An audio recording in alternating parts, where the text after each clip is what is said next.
À la lueur d'une bougie, ce soir, j'aimerais vous partager 2 histoires de 2 auteurs sur LinkedIn que j'aime beaucoup. Alors, on y va. Première histoire, le rosier de Julia. Avec la petite bougie, voilà. Et on y va pour les premières lignes de Frédéric Doyon. Julia naquit dans un grand rire. De la fenêtre qui donnait sur le jardin, sa jeune mère Jeanne admirait les gardénias. Les vieilles femmes autour d'elle allaient et venaient, tourbillonnantes, virevoltantes, pour s'occuper de la petite avant de lui amener, toute rose pour sa première tétée. Jusqu'à 6 ans, Julia ne fréquenta pas l'école. C'était un choix de Jeanne. Hermann le père haussait les épaules, levait les yeux au ciel. Mais la jeune femme tenait bon.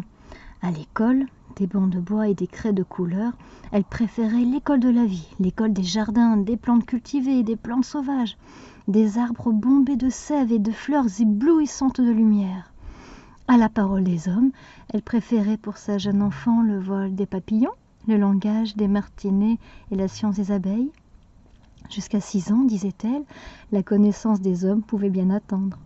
Celle-ci viendrait toujours assez tôt, avec ses guerres intestines, ses craques financiers, ses distances euclidiennes et ses particules radioactives. Voilà une très jolie histoire de Frédéric Doyon que je vous conseille de lire. Ça, c'est pour le côté détente, c'est très important de se ressourcer, de voyager, de rêver. Et je vous propose également, vous le savez, de mon amie Christelle Defoucauld, ces 2 livres. Voilà, qu'elle m'a fait l'honneur de partager avec moi et je le remercierai toujours. Son premier, Déjouer les pièges des recruteurs, sur lequel vous trouverez tous les conseils et toutes les astuces.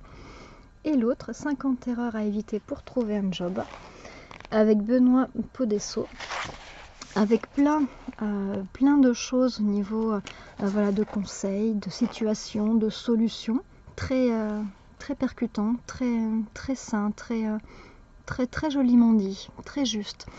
Et à côté, les dessins de Benoît, qui illustrent à merveille du coup la situation et toutes ces petites choses qui font que la recherche d'emploi n'est pas si évidente que ça. Par exemple, ici, penser que l'on est attendu, voilà.